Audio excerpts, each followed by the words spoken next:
Oi pessoal, tudo bem? Estamos de volta aí com mais um vídeo aqui da parte de matemática, né?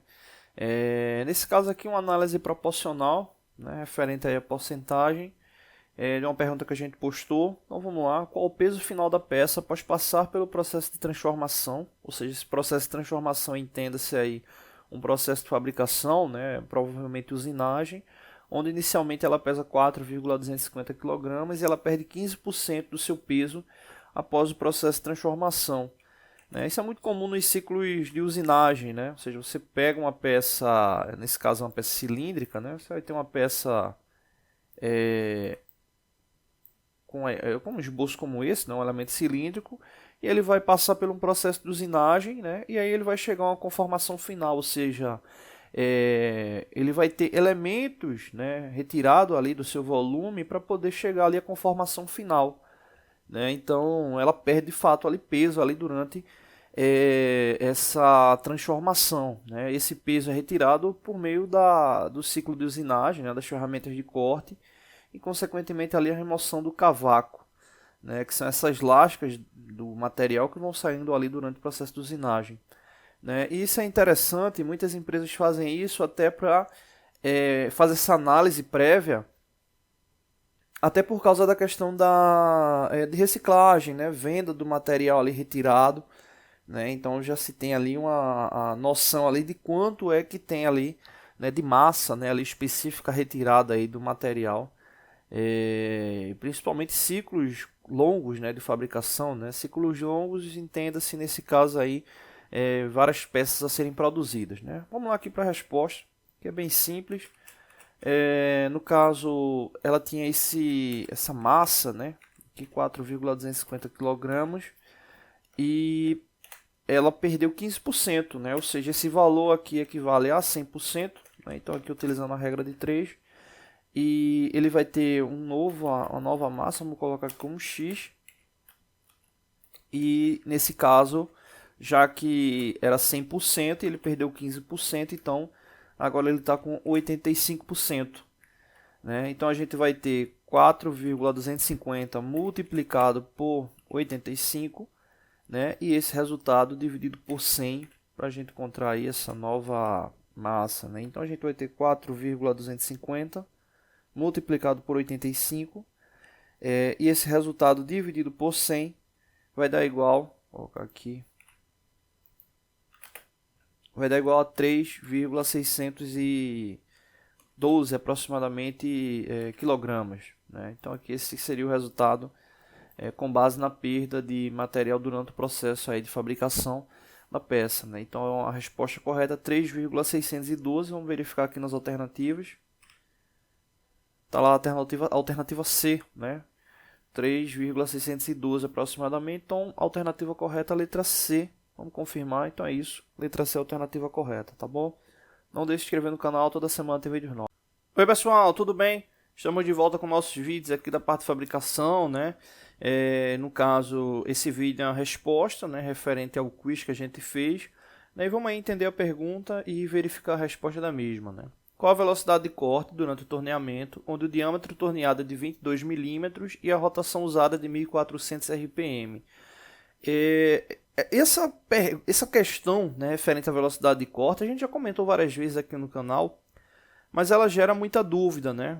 Vou dar um zoom aqui, vamos verificar aqui a imagem. Aqui é o seguinte, aqui a gente tem algumas características, né? Esse Fn é a velocidade de avanço, ou seja, avanço longitudinal, né, referente aí à usinagem da peça, né? Esse mesmo avanço você pode ter na face também, né? Ou seja, teria um avanço transversal, né? Mas essa velocidade de avanço ela está ligada diretamente ali ao avanço da ferramenta em relação à peça, né? Então vamos até supor o seguinte: a peça ela pode não estar rotacionando, a gente está falando de torneamento, né? A peça pode não estar rotacionando, né? Vamos assim supor, mas a ferramenta avançar sobre a peça. Obviamente você ia ter um problema que não ia ter corte, né? A ferramenta ia quebrar, ia ter um dano e tal, né? Então você precisa ter a rotação para ter o quê? Para você ter a velocidade, né, em contato ali com a ferramenta, né? Nesse caso especificamente aceleração, né, para que você possa ter aí a relação na cunha da ferramenta e de fato ter a ruptura do material, nesse caso conjecturando a usinagem, né? Beleza, tranquilo. Então aí você tem a velocidade de avanço. Essa velocidade de avanço é uma velocidade que você vai estar utilizando, né, indicada ali pelo fabricante ou com base nos testes que você venha fazer conforme o material que você venha usinar, né? Então essa velocidade de avanço ela está muito mais ligada à questão de indicação de fabricante, né? A velocidade de avanço ela é importante para cálculo de tempo de usinagem, né? Obviamente não só cálculo de tempo de usinagem, como questão de acabamento também, né? Mas ela está muito ligada a essa questão, né? Normalmente essa unidade ela vem em milímetro por rotação, né? Ou seja, quanto é que a ferramenta avança ali a cada giro, ok. Bom, outra característica, o N, que é a rotação, né? A rotação aí que vai te dar essa questão aí da velocidade, né? No que diz respeito ao contato ali da ferramenta, né, em relação à peça, né? E quanto maior, obviamente, a rotação, né, maior a velocidade. Quanto menor a rotação, menor a velocidade, né? Esse AP aqui está ligado à profundidade de corte, né? Aí é um parâmetro também indicado aí para o fabricante, né? Você pode estar testando aí de acordo com o material. E aqui por último a velocidade de corte, né? Observe o seguinte, a velocidade de corte ela está com uma simbologia, né? Uma seta aqui, né? Parecida aqui com a da rotação. E aí justamente isso que causa muita dúvida, né? E poxa, velocidade de corte é ou não a rotação é ou não a velocidade de corte. Vamos lá, vamos entender aqui o seguinte. Deixa eu até mudar aqui a imagem. Quando essas ferramentas são testadas, né, vamos supor que aqui seja uma peça plana. Vamos tentar explicar aqui como se fosse uma peça plana. Quando essas ferramentas são testadas, né, o que acontece é verificada a questão do, vamos chamar de poder de corte, né, profundidade, né, acabamento e resistência aí da ferramenta, né, juntando aí essas três características e outras também que porventura possam ter. Então a gente tem aqui, vamos colocar aqui de vermelho, a cunha aqui de uma ferramenta, né? Então aqui você tem o avanço dessa ferramenta referente ali à peça.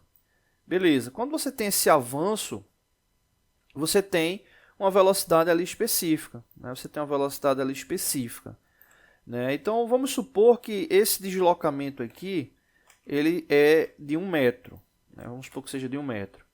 Né? E essa velocidade aí foi de... vamos colocar um tempo qualquer, vamos colocar 1 minuto. Né? Vamos colocar 1 minuto. Então a gente tem 1 metro, né? E ele demorou 1 minuto, né? 1 minuto para percorrer esse percurso. Né? Então a gente tem aqui, resumindo, 1 metro por minuto. Né? 1 metro por minuto aí. Só que aí o que acontece?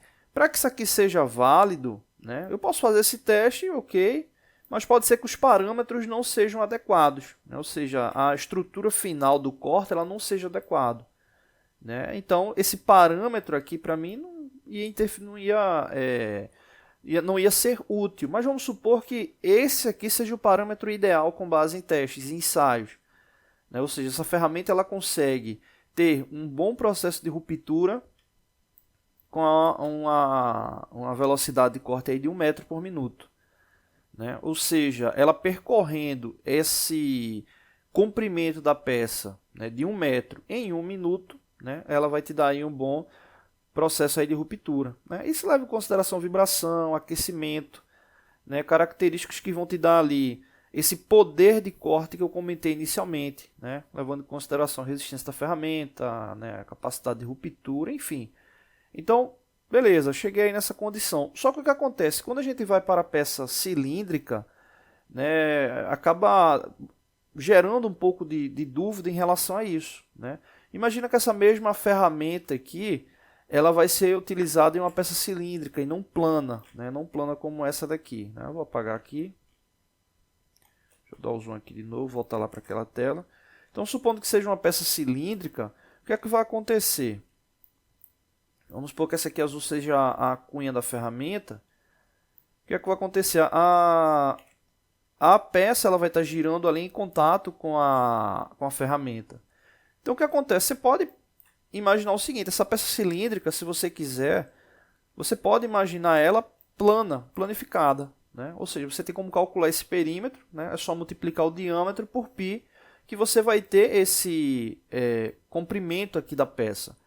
E é basicamente a mesma lógica do que eu tinha mostrado agora anteriormente, né? Ou seja, por mais que a peça ali esteja girando, mas o contato com a ferramenta, o contato aqui na cunha, esse contato é igual. É claro que você tem mudanças ali no que diz respeito à vibração, aquecimento, mas é proveniente de cada processo, né? É proveniente de cada processo, você vai ter suas ferramentas específicas ali, levando em consideração o processo e material. Então, o que acontece? Essa velocidade de corte ela é indicada pelo fabricante, ou seja, por teste. Então, quando eu digo, poxa, a velocidade de corte aí boa para adequada para essa ferramenta é de 1 metro por minuto, significa que você vai ter que utilizar aquele parâmetro ali de 1 metro por minuto. Só que o que acontece? Como é que você faz para garantir esse 1 metro por minuto? Deixa eu apagar aqui. Se você imaginar, vamos colocar aqui vamos supor aqui uma outra peça aqui ao lado. Então aqui você tem um diâmetro maior, vou colocar aqui diâmetro maior e diâmetro aqui menor. Vamos supor que seja o mesmo material, né, e a mesma ferramenta para poder usinar ele. Se é a mesma ferramenta, o que é que vai acontecer? O fabricante vai estar indicando, obviamente, a mesma velocidade de corte. Vai dizer, ó, a velocidade de corte dela, vamos supor que seja 200 metros por minuto. Como é que você faz para garantir 200 metros por minuto para uma peça com um diâmetro maior e para uma peça com um diâmetro menor? Na rotação. Ou seja, quando você vai calcular a rotação, é para garantir a velocidade de corte do fabricante. Ou seja, para que o contato tangencial da peça e da ferramenta, eles tenham essa velocidade indicada. A gente já comentou algumas coisas sobre tolerância sobre essa velocidade de corte, né? Às vezes você vai calcular RPM e não vai encontrar aquela rotação ali adequada. Você tem ali normalmente a tolerância ali para menos, né? Mas, em suma, a relação é essa, é calcular a rotação para garantir a velocidade de corte. E aí o que acontece? Quando o diâmetro é maior, a rotação ela é o que? Menor. Quando o diâmetro é maior, a rotação ela é menor. Eu vou explicar o porquê. Quando o diâmetro é menor, a rotação é maior. É inversamente proporcional. Por quê? Vamos supor que a gente venha planificar essa peça aqui maior. Ela vai ter um comprimento. Quando eu digo planificar, obviamente se ela é cilíndrica, né, multiplicar o diâmetro ali por 3,14 para verificar quanto é que fica o comprimento dela ali linear. E vamos supor que a gente venha planificar também essa aqui com diâmetro menor. O que é que vai acontecer? O perímetro circular das duas é diferente, né? A que tem diâmetro maior vai ter um perímetro obviamente maior, a que tem um diâmetro menor vai ter um perímetro ali menor. Então o que acontece? Quando você tem essa diferença, né, você tem que imaginar o seguinte: a partir do momento que a ferramenta toca aqui na peça, quando a máquina, né, o torno, ele der um giro, né, ele vai estar ali completando o quê? Um RPM, né, vai completar ali uma rotação. Beleza. Quando essa menor aqui também completar um giro, ele vai estar completando a rotação. Esse parâmetro de físico referente ao deslocamento, né, da RPM é igual, né? Essa questão da velocidade ali do tempo é igual. Só que o que acontece? O contato com o perímetro é diferente, né? O contato com o perímetro é diferente. É parecido com o que a gente vê muito em cálculo de rotação, levando em consideração engrenagens, né, com número de dentes diferentes, polias com diâmetros diferentes. Então é basicamente a mesma coisa, ou seja, quando uma ferramenta dessa aqui completar ali um giro completo, olha o contato que uma vai ter e olha o contato que a outra vai ter, ou seja, são contatos tangenciais diferentes. Então você precisa equilibrar esse contato tangencial, garantindo obviamente a mesma velocidade de corte. E para garantir a mesma velocidade de corte é quando vai entrar ali o cálculo da RPM.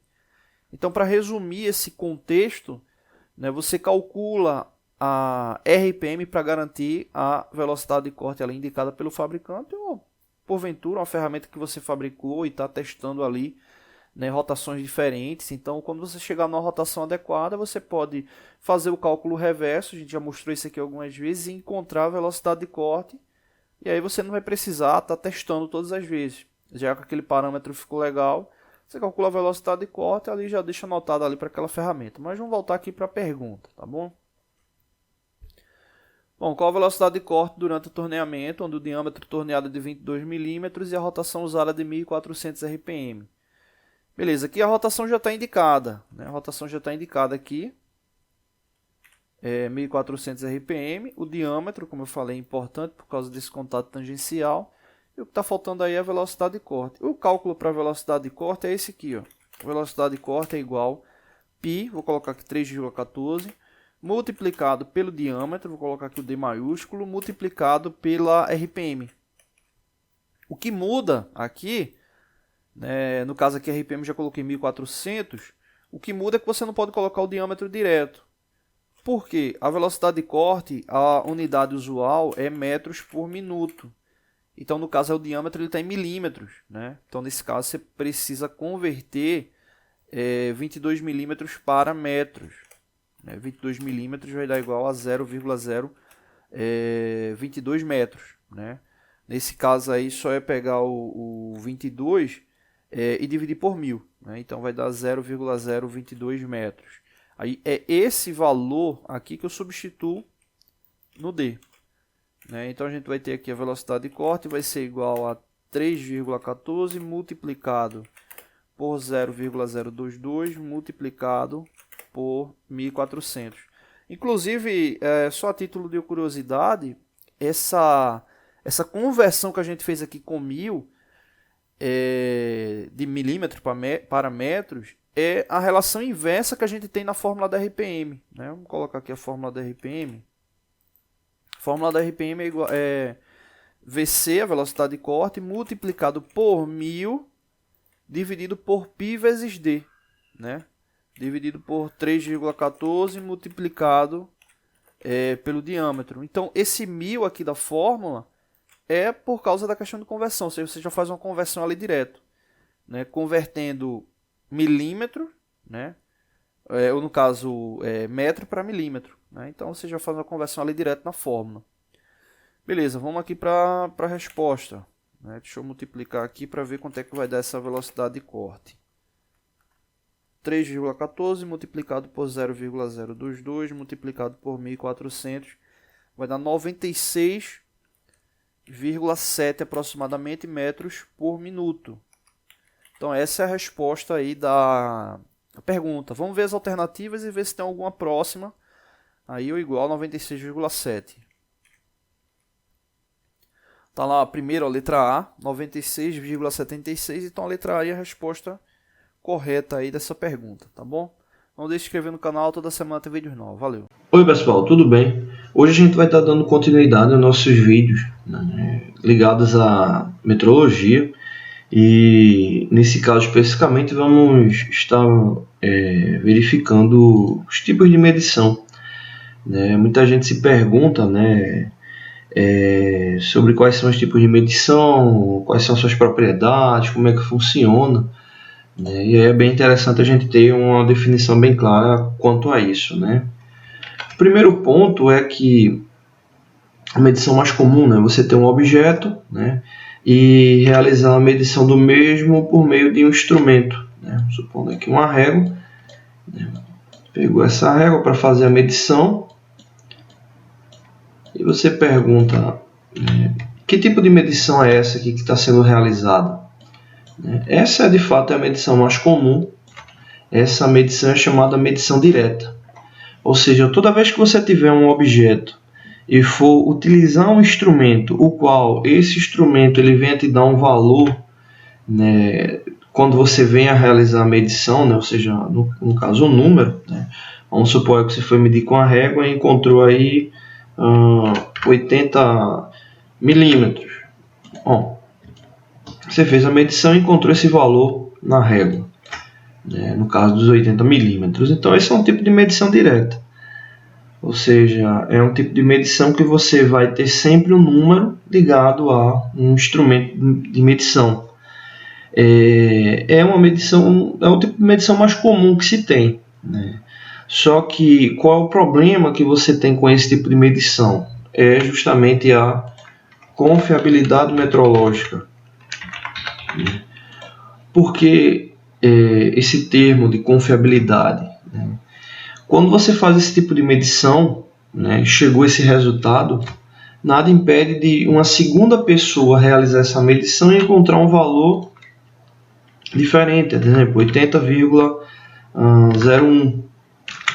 Então, duas pessoas utilizaram o mesmo instrumento, mediram a mesma peça e chegaram a valores diferentes. Se pergunta como é que isso pode ocorrer, e aí existe uma série de fatores que podem vir a causar esse desvio, ou seja, fazendo com que diminua a confiabilidade da medição, né?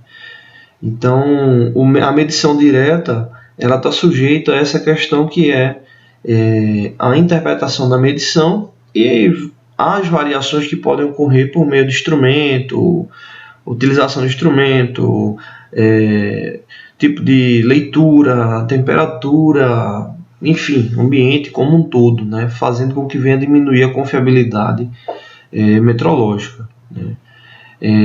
Então, quando você faz esse tipo de medição, você está fazendo uma medição direta, né? A medição direta ela pode ter um nível de confiabilidade mais elevado, dependendo da incerteza de medição do instrumento. Exemplo, se a gente vai fazer uma medição com um paquímetro que possui resolução de 0,05 milímetros, né?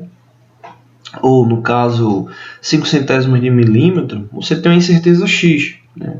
Se você por acaso for utilizar um instrumento que tenha uma incerteza com 0,001, né? Ou seja, 1 milésimo de milímetro, ou, por exemplo, uma máquina de medição tridimensional, tem uma confiabilidade ainda maior, obviamente você vai ter um processo mais seguro, mas você vai ter um custo mais elevado para se ter esse instrumento e estar realizando essa medição, sem levar em consideração o tempo, né? Pode ser que o tempo ele venha a ser maior por causa desse tipo de medição. Aí você pergunta ok, eu tenho uma medição direta, o qual estou utilizando um instrumento de medição. Agora, fora essa, existem outros tipos de medição? Existem. Exemplo, medição por comparação. Software que eu uso aqui para digitar, né, ele não coloca o acento, né? Então, a medição por comparação, ela é um tipo de medição que tem normalmente uma confiabilidade maior do que a medição direta. Na medição por comparação, eu sempre vou ter um elemento padrão, né? Ou seja, um elemento padrão, um objeto padrão que tem uma elevada confiabilidade. Então, quando eu for fazer a medição de um determinado elemento, eu vou estar fazendo a comparação de um com o outro, né? Exemplo, eu posso estar utilizando para esse tipo de medição um relógio comparador ou relógio apalpador, né? São os mais comuns aí para esse tipo de medição. Ou seja, eu estou comparando um elemento a outro, né? Então, fazendo esse tipo de comparação, eu tenho como ter uma relação específica, né, de variação de um com base no outro, né? A gente vai ter aulas aí explicando como se utiliza, né, esses instrumentos aí para medição.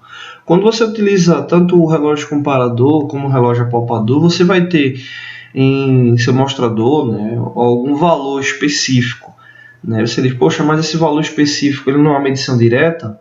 Você vai ter um valor específico, mas você deve levar em consideração que o ponto zero partiu do elemento padrão, né? Então, se por acaso eu coloco um relógio apalpador nesse ponto aqui, né, no elemento padrão, esse ponto aqui ele vai ser o meu zero, né? E quando eu faço a medição de um para o outro, a variação aqui nesse caso aqui que eu vou ter para mais, né?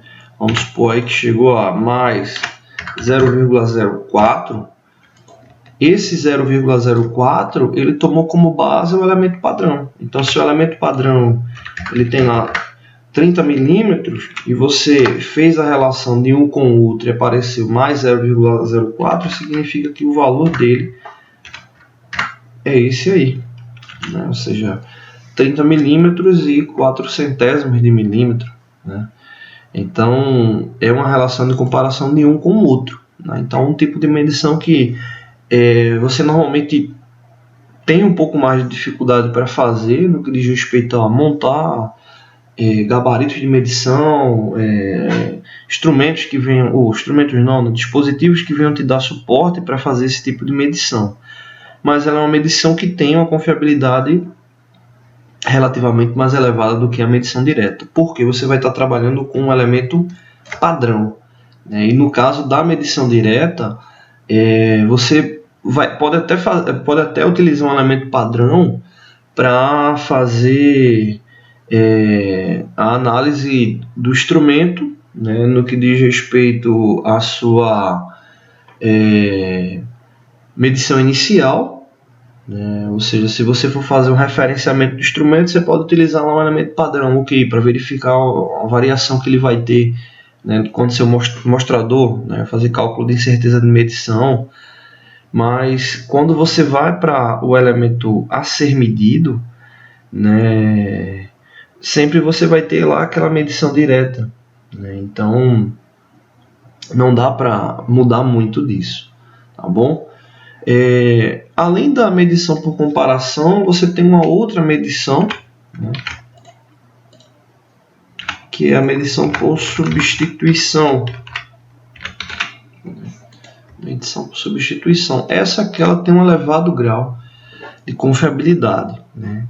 Essa daqui te dá uma possibilidade de erro muito baixa, mas ela também tem suas dificuldades quanto a montar uma situação que venha a fazer com que essa medição venha a ser efetiva, né? Então, se você está fazendo uma medição por comparação, que você está lá com um elemento padrão, com um certificado de calibração atualizado, ou até uma medição direta que você tenha lá o instrumento calibrado, né? Ou seja, que passou por teste de análise metrológica, você sempre vai ter um nível de confiabilidade que não vai se comparar ao da substituição.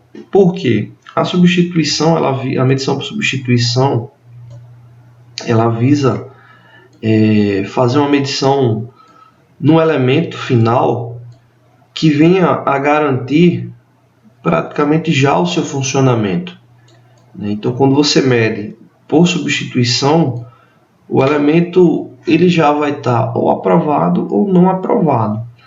Exemplo, vamos supor uma peça que tenha um furo, né? E para esse furo você vai estar utilizando um cilindro, né, já calibrado de medição, ou seja, um cilindro que tem especificações iguais à do elemento mecânico que vai estar trabalhando nessa peça, né, e você vem a fazer a medição utilizando esse cilindro já no furo da peça, né, o qual normalmente a gente utiliza um calibrador passa ou não passa, né? Então esse calibrador passa ou não passa, normalmente vem com 2 diâmetros, né? Esses 2 diâmetros você vai ter um maior e um menor, onde você vai ter um tipo passa e um outro diâmetro chamado não passa, né?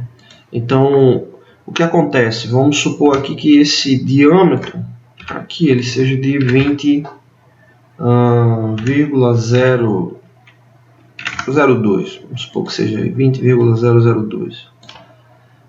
A medição real dele é essa daí, né? Ele foi fabricado e é essa a medição dele. E quando você faz a verificação com esse instrumento aqui, né, o calibrador passa ou não passa, o diâmetro do elemento passa, ele deve passar pelo furo, né? Então, quando você introduzir ele deve passar pelo furo indicando que esse valor do furo executado ele está igual ou menor do que o furo real, né? Então, quando você passa o outro elemento, o não passa, né? Ele não deve de fato passar, né? Ou seja, quando você vai introduzir ele não vai passar nesse elemento, indicando que de fato o diâmetro desse cilindro ele é maior do que o furo, né? Então vamos supor aqui que esse diâmetro do não passa seja 20,008. Deixa eu apagar aqui. Vamos supor que seja 20,008 e esse aqui do passa seja 20,00, né? Então, para o furo ele tem uma tolerância, né? É importante ressaltar isso, né? Ele tem uma tolerância. Então, vamos supor que a tolerância dele seja de 20, aqui, mais 0,00, vou colocar aqui 1, né? E 0,01 não, vou colocar aqui 20 mais 0,005, vamos supor que seja essa a tolerância dele. E quando você vai ter esses dois elementos aqui para serem utilizados, o que é que acontece? Se essa aqui é a tolerância, né, ou seja, ela vai de 20 milímetros até 20,005, e você utiliza o elemento passa, significa que esse elemento, quando você for passar no furo, já que ele tem 20 milímetros, né, então quer dizer que ele vai tá aí numa condição para o elemento final, né, que é 20,002, ele vai estar passando. Quando você utiliza o elemento não passa, que aí no caso está aqui indicado com 20,008, ou seja, ele está maior do que o diâmetro do furo real, que é 20,002. Então, significa que esse furo ele vai ter entre 20 até 20,007, né? Então seria essa relação aqui de tolerância para ele, né? Para esse furo aqui, né? Então nesse caso, quando você utiliza o 20,008, o diâmetro não passa. Se ele não passar, vai estar considerando que o elemento está correto. E se acontecer o contrário, você for passar esse elemento aqui, o passa, e ele não passar, então significa que o furo está menor do que 20, então ele já vai estar fora da tolerância. Então nem o passa nem o não passa vai poder passar por esse furo. E também pode acontecer o contrário, né? Passar os dois. Então se o elemento passa e o não passa conseguirem passar pelo furo, significa que o diâmetro do furo vai estar maior do que 20,008, ou seja, ele vai estar fora do valor correto para ele, né? Então ele vai estar aí fora desse valor, né? Só uma correção aqui, para esse caso aqui, essa tolerância ela deveria ser, ou ela deve ser, coloca aqui, mais 0,007. Essa aqui seria a tolerância correta, porque poderia ser que o furo final ficasse com 20,007 e mesmo com a medição do passo ou não passo, ele não viria te garantir a certeza da medição, né? Então aí você ficaria com um valor errado. Então para essa medição funcionar aqui, essa aqui seria a tolerância, 20 mais 0,007. Ou seja, de 20 milímetros até 20,007. Bom, esse é um tipo de medição que precisa ter cuidado quando se vai realizar. Tem que ter um elemento padrão para poder fazer essa análise. E não precisa ser necessariamente com esse tipo de elemento, passa ou não passa, né? Você pode ter utilização do elemento já direto também, né? Por exemplo, uma caneta, tem lá uma tampa para ela, né?